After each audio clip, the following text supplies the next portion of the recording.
Hey, what's up guys? It's your girl Karabo Maete and you are welcome to my channel. Firstly, I would like to wish each and every one of you a very Merry Christmas and a glorious New Year. And remember, if you're new on this channel, please don't make it your last by clicking the subscription button below so you can be one of us. And if you're an oldie goldie, welcome back guys. So seeing that we have just a few days remaining to the next year, I decided to make this video titled how to live a stress-free life. Now remember, stress-free just refers to the state whereby the feeling of worry is absent, the feeling where you're not bothered by any negative feeling that can cause you to be anxious or tense. So we're gonna do this 6 points about living a stress-free life. I hope you will be blessed. First point will be to let go of anger, hatred, bitterness and grudges. Those 4 things, we just need to let them go with 2022. They should not cross over with us to 2023 and beyond. You understand? What people don't understand is how bitterness can really eat at you. Bitterness, anger, hatred, those things can really slowly eat you away. They can eat at your body, at your mind, at your soul, until you just become this ball of negativity.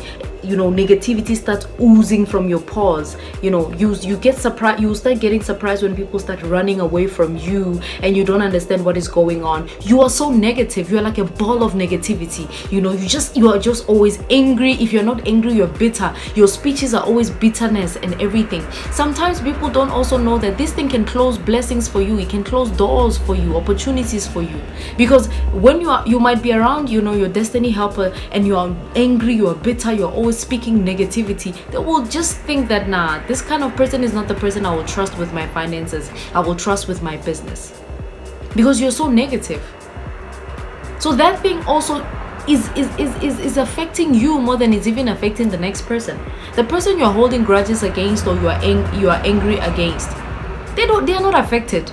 Check them now. They are living their life. They are happy. They don't even notice that somebody's angry with them. While you can't sleep at night, you can't eat, you can't just live your life, you can't even survive because you're so angry at somebody who doesn't even know that you're angry. So those things eat at you more than they even affect the next person. So why do that to yourself? You can actually fall sick from bitterness because it can actually eat at your body, at your mind, at your soul, that you will not even be able to become normal again. So it's very important for us to know that when you let go of those things, you are not necessarily only doing it for the next person. You are really doing it for your own self and your health. It helps you and your health to live a life of letting go. People offend you, let go. People made you angry, let go. Envy, jealousy, just let go of it. You are doing well. I always tell people who are close to me, I don't care where you are in your life, what you're doing. So far you are doing something. You are doing well. Be proud of yourself. Pat yourself on your back every time you have a little growth, or you elevate a step further from where you were. You are doing well. The only thing that will make you feel like you're not doing well, if you are so invested and focused on another person, on your neighbor's growth, you won't see your own. It's gonna be hard for you to see your own, because maybe your neighbor's own growth is that he just bought a BM yesterday, and your own growth, you just bought a bicycle. You understand? On a normal mind, you feel like you're not doing well. How could you buy a BM and I just bought a bicycle? Yesterday you were walking, today you are using a bicycle. You are doing well. But as soon as you look at your neighbor, you will feel like you're not doing well because he just bought a BM and you just bought a bicycle. You understand? So focus on yourself. Pat yourself on the back. Wow, I'm not walking anymore. I just managed to buy a bicycle. Very soon, if I continue working this hard, I'm gonna be able to buy a car. But be proud of yourself. Every little achievement you get is a moment for you to celebrate and be proud of yourself. And you can only do that if you're focused on yourself and invested on yourself more than your neighbor. So yeah, anger, bitterness, grudges, those things, they just need to go. They need to leave our lives. And the second point is to remain ever grateful. Yeah, this one is also very important. It's very important to remain grateful at all times. Most of the time, what you could do is you can compile a list of the things, maybe every week. you can just compile a list of everything that you are grateful for, everything that you prayed about and God answered, everything that you desired and you received, even the things that you didn't receive. Write them down. Be grateful for the things God has done, and be grateful for the things that He has not done that He will still do. Because the fact that He has not done it at that present moment, it doesn't mean He will not do it. Remember, sometimes there are certain things that are not happening at the time we want it, because that's not the time, that's not the set time, that's not God's time, and God is probably protecting you from something that you don't even know of. So be grateful of the things that happen, and be grateful for the things that are still going to happen, or the things that are still going to manifest. It is very important to live a grateful life. Remember, the Bible says in the book of Psalm that enter His gates with thanksgiving and His courts with praise. Thanksgiving. Always be grateful. Always give thanks to God. There's a lot of scriptures in the book of Psalms that speaks about give thanks to God, give thanks to God, give thanks, give thanks, give thanks. So we need to always give thanks to God, not only for the things that we can see, but even for the things unseen that we know will come to pass at a certain point. So when you're always grateful, I'm telling you, you will not have time to be sad, because every day, every week, you are checking out things that you are grateful for. So how can you be sad and feel like God has forsaken you, if every day you are grateful for at least 2 or 3 things, even if it's one thing that God has managed to do for you that week or that month? If you live a grateful life, you will not even have chance or room to feel sad or to feel like God is not doing anything for you. So it's very important to always be grateful at all times. And the next point will be to focus on the now and remain content, right? It's very important for you to focus on the now. Yes, you're planning for the future, but put most of your focus on now, this present moment that you are in now. What you are doing, the decision you are about to make in the next few minutes, the decision you are about to make in the next few hours. Focus more on that, right? Then you focus on the past, especially on the past. Do not focus on the past. Do not dwell on the past. What happened in the past needs to stay in the past, because sometimes it can weigh you down.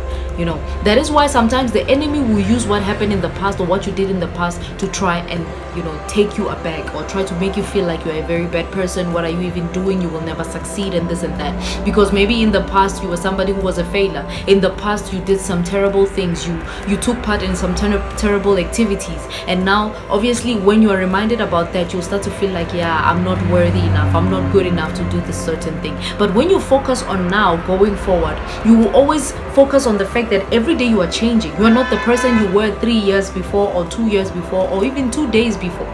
You will start to focus on the next. You will start to focus on the now. Yes, now I'm this person. Now I have changed. Now I have this kind of goals. Now I have this kind of mindset. So focus on the now going forward, and always remain content. Be grateful of what you have at this very moment. Be grateful of what you have at this present moment. Do not too much look at the next thing, or look at what you could have had, or what you wish you had, but focus on what you have right now, and be grateful for that certain thing. Be content. Sometimes what makes people not to see what they have or appreciate what they have is they are not content with what they have at this very moment. Not everybody started the way we think they started. I tell you this, people started from somewhere. That you are looking at Cristiano Ronaldo now, and he's this big superstar, and he's talked about all over the world and all that. You think he just woke up one day and he was Cristiano Ronaldo? He had to work hard to get there. And there were some points, read about his story. You will hear there are some points where he was told no. There were some points where he was told he cannot do this. Same with Lionel Messi. Same with Bill Gates, Same with, even this one touched me a lot. Louis Vuitton. Those people were people that at some point you wouldn't even believe their story when they tell you, because looking at their story now is like, wow. The Louis Vuitton story touched me a lot, for the fact that even the first person, the real Louis Vuitton, didn't even get to really enjoy the wealth that Louis Vuitton LV has today. It was the children and the grandchildren that really enjoyed from that. But he never stopped building. He never gave up. And that's why you should not give up. You should not focus on what could have been. Focus on the now. Focus on this moment and be content of what you have, going forward. And the next point is learn to let go and let God. And I think also we need to, 2023 going forward, we need to introduce a lot of God in our life. A lot of reading scriptures, the Bible, a lot of dwelling in his presence, a lot of prayer, and just being basking in the ambience of the Holy Spirit of God. Those are the things that we need to introduce in 2023 going forward. You understand? Those things are really things that are gonna guide you. When you dwell with God too much, when you form a relationship with God, he will reveal to you things. He will show you the way. He will make you see things, and things that should not be will not be, and things that should be will be. That's why I say learn to let go. Remember, by yourself you cannot let go. Sometimes there are things that you personally love a lot, like you cannot let go of those things no matter what. It is only when God helps you to let go that you let go. So it is almost impossible to learn how to really let go unless God is helping you to let go. That's why I say let go and let God. Let God take control. God, I have tried this thing. I honestly did my best. I tried this thing. It's not working out. Lord, take over. I give it to you. And then focus on the next thing. If it is meant to be, it will come to pass. If it is not, it is well. Life goes on. So yeah, more of God in 2023. More of, God helping us and God strengthening us. Point is to exercise more and follow a healthy diet. Yeah, so most people think that exercising and following a healthy diet is only for your physical body, for you to gain strength, gain muscle, have a sexy body, a summer body, and all that. Yes, that, but it's also more than that. It's also in connection with your mind, the health of your mind, your mental health, and so on and so forth. I know this because every time I exercise, I don't get, it's like everything that was tense become loose. I begin to think clearly. I begin to have a healthy mindset. I begin to have a healthy mental health. I begin to just be free, just be happy more. I don't know, there's just this happiness that oozes whenever you exercise and you eat well. You feel happy, you look happy, and it's not only just you. Remember, there's a saying that says when you look good, you feel good. When you feel good, you talk good or you walk good. So it goes hand in hand. When you exercise, your body looks good. When you start looking good, you start feeling good. When you start feeling good, happiness is the order of your day. So yeah, exercising and eating healthy should be introduced in your lifestyle, so that you can also be able to help your mental health, to be able to think well, to be able to live well. So, and the last but not least will be to remain joyful at all times. I love this one so much. Always remain joyful. Do not let anything take your joy away from you. Hold your joy like this in your hand going forward. Make sure joy is the order of your day. Always be joyful, always be happy. And remember, sometimes joy, you can create it for yourself. Most of the times we find ourselves disappointed and angry and whatever because we expect happiness or we expect joy from somebody else. We expect that somebody's gonna give us joy. Somebody is gonna, it's like they have this responsibility to make us happy. So when they fail, it's like we have failed as well. We just lose ourselves. So we need to make sure that we know that joy, you can create your own joy. It can be from watching that favorite movie you love. It can be from reading the Bible, praying. It can be from by communing with God. It can be by being with friends, good friends. Remember, the Bible says, keep a good company, because a bad company corrupts good manners. So good friends that advise you well, friends that talk to you well, friends that lead you in the right direction. It could be anything. It could be reading a book. It could be just anything, listening to music. Make sure you find what really makes you happy, what sets your soul on fire, and continue to do that thing more often, so that joy will continue to be the order of your day. Without joy, there's not really much you can achieve. Joy is very important. Yeah, we have come to the end of this segment yet again.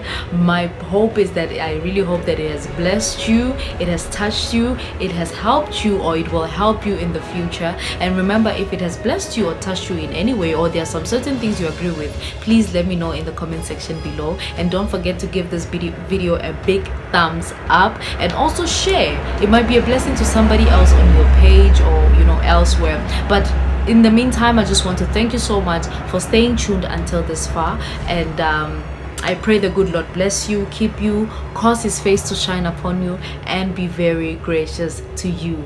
Again, Merry Christmas and a Happy New Year. Till next time, probably next year. Bye.